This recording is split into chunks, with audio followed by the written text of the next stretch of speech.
Vamos a recibir al Carlos Lescano, que es integrante del Movimiento Pedagógico de Liberación. ¿Cómo estás, Carlos?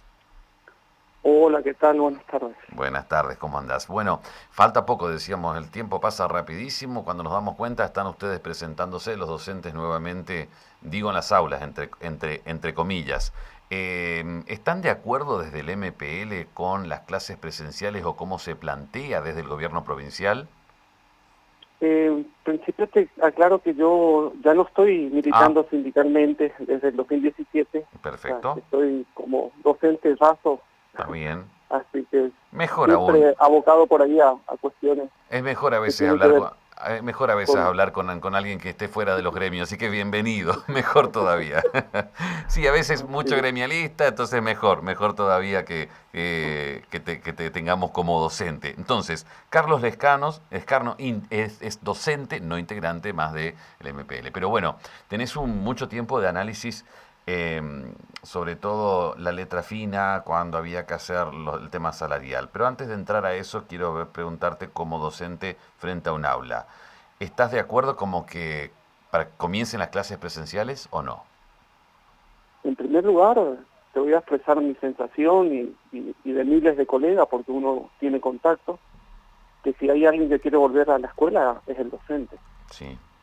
Con lo que hemos vivido el año pasado, que lastimosamente, más allá de que desde sectores de dirigentes del sistema educativo quieren hacer entender como si fuera que un año que no se perdió, en lo más profundo nosotros sabemos que a pesar de los malabares que hemos hecho los docentes y arreglándonos con nuestros propios recursos, Ujú. nos encontramos con una situación que no desconocíamos, eh, la situación socioeconómica de nuestros alumnos y, digamos, las grietas que existen a la hora de medir los recursos con que cuentan cada uno de nuestros alumnos.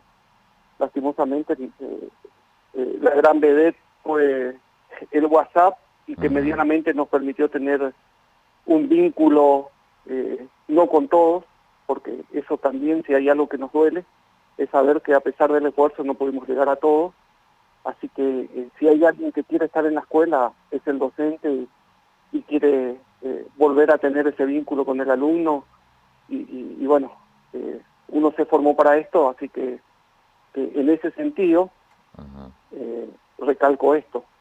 Pero también aclarar que eh, se deben dar situaciones para que eso ocurra, ¿no? Sí, sí, Y sí. lastimosamente el año pasado lo hemos denunciado en innumerables ocasiones, porque era un tiempo en el cual el poder debería haber puesto la atención en todas las unidades escolares, en la parte de infraestructura, por un lado, y poner, digamos, y reparar y corregir miles de inconvenientes que tienen muchísimas escuelas.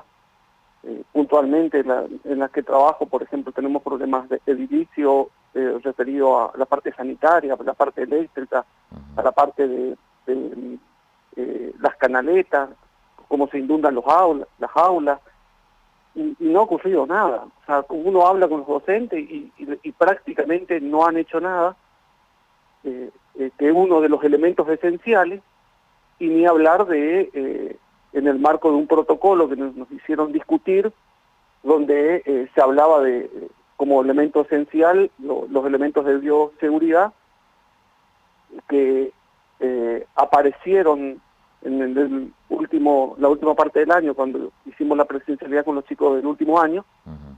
y la verdad que fue una vergüenza. Repartieron 2 bidones de alcohol y 20 barbijos, ¿no? Sí. Entonces, En ese contexto y con lo que le estoy relatando, ujú. digamos, ojalá que quienes tienen responsabilidades de políticas públicas estén a la altura de las circunstancias y el tiempo que falta, digamos, esto no sean barreras que impidan esa presencialidad que, como le dije, deben darse todas las condiciones Ujú. para que podamos volver a la escuela. Sí. Nosotros queremos volver a la escuela, queremos volver a encontrarnos con nuestros alumnos, recuperar ese vínculo con nuestros alumnos, pero no queremos ir a enfermarnos en la escuela. Bien. y ni enfermar a nuestros alumnos que en cascada enfermarán a sus familiares. Entonces, me parece que es algo que se debe tomar con mucha seriedad, porque a veces pareciera ser que el docente no quiere trabajar y muy equivocados están, porque la verdad que hay que estar en ese docente que de manera urgente y improvisando el año pasado tuvo que encontrarse con otra realidad y con los costos de los servicios que significan, ¿no? Bien. Así que Sí, lo Carlos, escucho. Carlos, siempre cuando hablábamos antes de la parte gremial, cuando integrabas, siempre desde, no solamente desde MPL, sino de los otros gremios también decían, consultémosle a Carlos, sos el que tenés el lápiz finito al momento de hacer los cálculos salariales. Contanos cuánto debe presentar como pedido los docentes o cuál es tu expectativa de mañana lo que anuncia el gobernador también que supuestamente podría anunciar un aumento. Bien, la verdad que nos tiene preocupados porque por trascendido de los medios, en los cuales se hablan de encuentros entre la patronal y sectores sindicales, donde ya avanzaron sobre un anuncio que estaría en torno al 20%. Y la verdad que 20% es totalmente insuficiente. Y vamos a hablar y pongamos sobre la mesa las cuestiones muy claras y con sentido común. Un maestro de grado que recién se inicia está con 30.000 pesos y debe esperar 3 meses en 4 cuotas llegar a reunir ese dinero si todos los planetas se alinean en algunas ocasiones. Y un docente con 25 años de servicio, maestro de grado, no llega a 42.000 pesos. Mientras que en un organismo como es el INDEC, ¿sí? nos indica que la línea de la pobreza está en 54.000 pesos. Es decir, si nosotros ponemos un sentido común, sabemos que lo que está ganando el maestro no alcanza. Y lo venimos plantando hace muchísimo tiempo y sabemos que esto tiene que venir con una corrección de fondo, que es un cambio de una ley, que lastimosamente nunca hay una voluntad política para discutirlo seriamente y con argumentos, ¿sí? La verdad que si anuncian 20% va a ser tirar nafta al fuego, porque la sensación que uno tiene, que tiene contacto con los colegas de base, ¿sí? Es que el agua ya ha llegado al cuello, ¿no? Sí. Y no solamente el trabajador docente, todos los trabajadores cada vez nos cuesta más llegar a fin de mes. Como... Entonces, el proceso inflacionario que devora el salario, ¿sí? Y aún más en pueblos del interior, como en nuestro caso, ¿sí?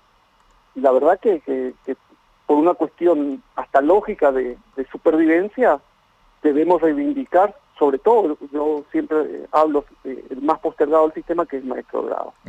Ahora, si usted me plantea a mí, me dice cuánto debería ganar o cuál sería la propuesta, bueno, si yo le hablo de sentido común, 54.000 pesos debería ser el salario inicial de un maestro sin antigüedad y sin zona, digamos. Vuelvo a insistir, por sentido común. Esto no es una propuesta, sino plantar algo que la realidad nos indica. Sí, no, ahora, hablamos entonces, no hablamos de porcentaje, hablamos de número directo, 54.000 es claro, el monto. Lo que pasa es que cuando yo le planteo 54.000, inmediatamente dirán, están pidiendo 80%. ¿Sí? Estamos en 30, 24 no falta, entonces dirán, no, eso es imposible, no se puede. Y en ese sentido, ¿por qué nosotros queremos que las autoridades también convoquen a todos los sectores a discutir? Porque también tenemos elementos para discutir. No es una cuestión de capricho porque consideramos que se debe pagar tal o cual importe. Usted sabe bien que el año pasado la provincia de Misiones, por recursos propios provinciales, tuvo un crecimiento del 80%. Que la coparticipación en términos real creció, es decir, que a pesar de un año de pandemia, los recursos coparticipables estuvieron por encima de la inflación. Usted sabe que por ley de financiamiento educativo, que el año pasado la provincia de Misiones recibió 38 millones por cada día hábil, ¿sí? Durante todo el año, en promedio. En este mes de enero está recibiendo 63 millones por cada día hábil. Es decir, existen los recursos más allá del de ese presupuesto aprobado, que nosotros fuimos muy críticos cuando se aprobó unánimemente ese presupuesto que establecía un 23% en consejo y sobre todo en el nivel primario, que es donde se discute el cargo testigo. Sabemos bien también que muchas veces los gobiernos envían presupuestos o subpresupuestan para que después sobren los recursos y lo utilicen a discrecionalidad. Entonces nos gustaría discutir esto y poner sobre la mesa estas cuestiones y vuelvo a insistir el tema porcentual. A ver, acá, bueno, también debemos hacer una mea culpa porque hubieron prácticamente un lustro donde el ajuste fue brutal. Fíjese que nosotros habíamos elevado un informe que después, hace una semana, salió a nivel nacional. La provincia de Misiones en el año 2015 destinaba el 50% del presupuesto ejecutado, ¿sí?, ejecutado a el rubro personal, que es salario de los trabajadores. Y acá englobo todos los trabajadores del Estado. Y las proyecciones que teníamos el año pasado estaban en 30% y que en su ejecución terminó siendo 36% porque fue un año intensamente de lucha, por lo menos de dos sectores fuertes como fue la policía y los docentes. Entonces, está a las claras que hay una línea política de ajuste sobre la espalda del trabajador. Y hemos perdido en términos de poder adquisitivo, teníamos un acumulado 83% pérdida en poder adquisitivo. Entonces, esa pérdida también, vuelvo a insistir, debemos hacer una mea culpa porque quienes acordaron fueron los amigos del poder, ¿sí?, y han traicionado a la docencia, pero tampoco hubo reacción, como sí lo hubo el año pasado, porque ya no se podía más. Sí. Entonces, me parece que existen los recursos y también discutir la globalidad, porque cuando se discute el salario, el cargo testigo, el maestro de grado, hay que tener en cuenta que tenemos un escalafón con 116 cargos de 3 niveles y que uno tiene que tener una dimensión cómo repercute en cada salario de casi 30.000 trabajadores. Sí. Entonces no es una cuestión sencilla, pero si no nos ponemos a discutir, va a ser muy difícil de que lo que acuerden a espalda de los trabajadores sea aceptado. Bueno, mañana estaremos atentos, Carlos, a ver cuál es, si es que hay. También, obviamente, se espera con algún anuncio. Carlos, muchísimas gracias y vamos a estar abordando estos temas con vos, con diferentes sectores, docentes también. Decías vos, la participación es importante, escucharlos a todos. Así que muchísimas gracias por tu tiempo. No, gracias por llamar y dejar solamente una reflexión que particularmente la cuestión del regreso a clase, la presencialidad, no hay que mezclar con la cuestión salarial. Exactamente. Son dos cuestiones, dos carriles distintos. Sí, así que, bueno, gracias por el espacio y que tenga un buen día.